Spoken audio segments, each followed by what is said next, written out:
Hello, friends. We are picking back up at chapters 13 and 14 today. Me and Winn-Dixie got into a daily routine where we would leave the trailer early in the morning and get down to Gertrude's Pets in time to hear Otis play his guitar music for the animals. Sometimes Sweetie Pie snuck in for the concert, too. She sat on the floor and wrapped her arms around Winn-Dixie and rocked him back and forth like he was a big old teddy bear. And then, when the music was over, she would walk around trying to pick out which pet she wanted. But she always gave up and went home because the only thing she really wanted was a dog like Winn-Dixie. After she was gone, I would sweep and clean up and even arrange some of Otis's shelves, because he did not have an eye for arranging things, and I did. And when I was done, Otis would write down my time in a notebook that he had marked on the outside. 1 red leather collar, 1 red leather leash. And the whole time, he did not in any way ever act like a criminal. After working at Gertrude's Pets, me and Winn-Dixie would go over to the Herman W. Block Memorial Library and talk to Miss Franny Block and listen to her tell us a story. But my favorite place to be that summer was in Gloria Dump's yard. And I figured it was Winn-Dixie's favorite place to be too, because when we got up to the last block before her house, Winn-Dixie would break away from my bike and start to run for all he was worth, heading for Gloria Dump's backyard and his spoonful of peanut butter. Sometimes Dunlap and Stevie Dewberry would follow me. They would holler, "There goes the preacher's daughter visiting the witch." "She's not a witch," I told them. It made me mad the way they wouldn't listen to me and kept on believing whatever they wanted to believe about Gloria Dump. One time, Stevie said to me, "My mama says you shouldn't be spending all your time cooped up in that pet shop and at the library sitting around talking with old ladies. She said you should get out in the fresh air and play with kids your own age. That's what my mama says." "Oh, lay off her," Dunlap said to Stevie. Then he turned to me. "He don't mean it," he said. But I was already mad. I shouted at Stevie. I said, "I don't care what your mama says. She's not my mama, so she can't tell me what to do."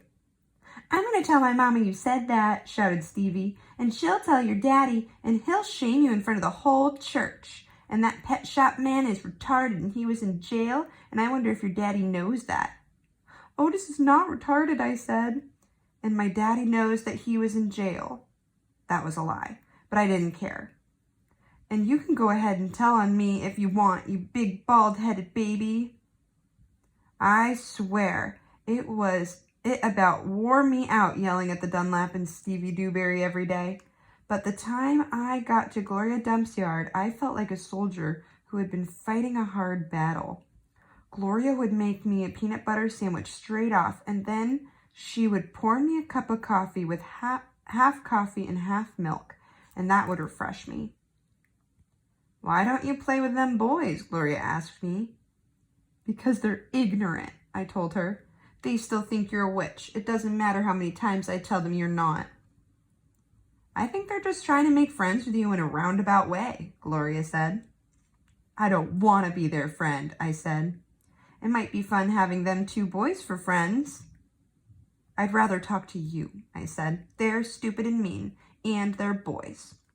Gloria would shake her head and sigh, and then she would ask me what was going on in the world and did I have any stories to tell her, and I always did. Chapter 14. Sometimes I told Gloria the story Miss Franny Block had just told me, or I imitated Otis tapping his pointy-toed boots and playing for all the animals, and that always made her laugh. And sometimes I made up a story and Gloria Dump would listen to it all the way through from beginning to end. She told me she used to love to read stories, but she couldn't anymore because her eyes were so bad. "Can't you get some really strong glasses?" I asked her. "Child," she said, "they don't make glasses strong enough for these eyes." One day, When the storytelling was done, I thought maybe I should tell an adult about it, and Gloria was the best adult I knew. Gloria, I said. Mm-hmm, she said back. You know Otis? I don't know him, but I know what you tell me about him. Well, he's a criminal. He's been to jail. Do you think I should be afraid of him? What for? I don't know. For doing bad things, I guess. For being in jail. Child, said Gloria, let me show you something. She got up out of her chair real slow and took hold of my arm. Let's the two of us walk all the way to the back of this yard. Okay, I said. We walked and Winn-Dixie followed right behind us. It was a huge yard, and I have never been all the way back in it.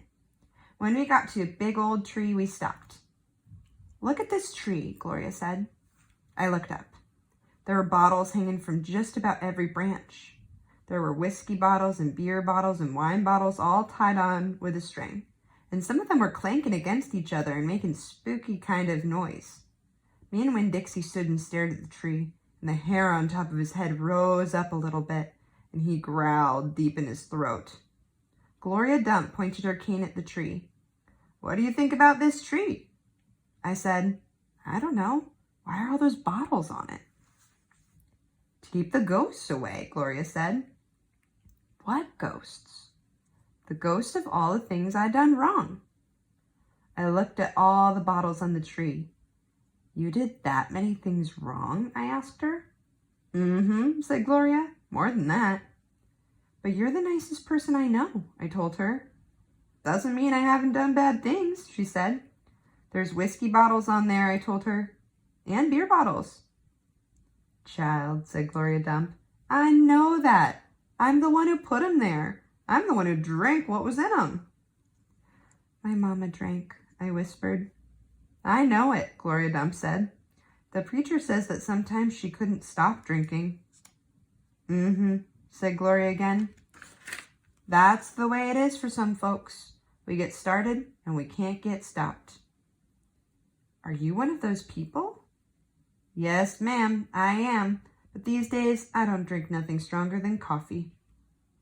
Did the whiskey and beer and wine, they make you do bad things that are ghosts now? Some of them, said Gloria Dump.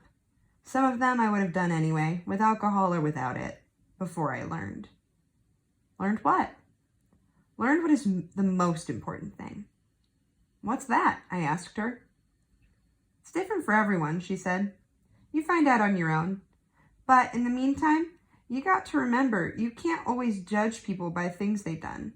You got to judge them by what they're doing now. You judge Otis by... Oh, we've got a whole lot of pictures here. There's India Opal and Winn-Dixie. Got her giving him a bath. That's supposed to be the preacher. Looks like there's a movie of Winn-Dixie. I'll have to see if I can find it for you all. Oops, this one's a little loose.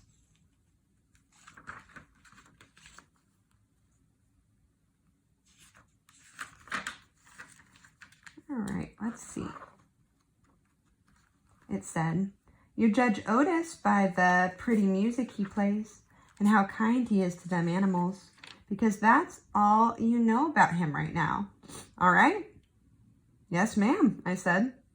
And them Dewberry boys, you try not to judge them too harsh either, all right? All right, I said. All right then, said Gloria Dump.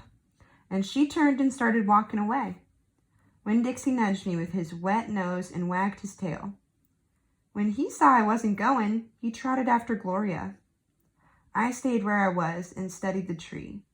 I wondered if my mama, wherever she was, had a tree full of bottles. And I wondered if I was a ghost to her the same way she sometimes seemed like a ghost to me. All right, we'll pick up with chapter 15 tomorrow, my friends.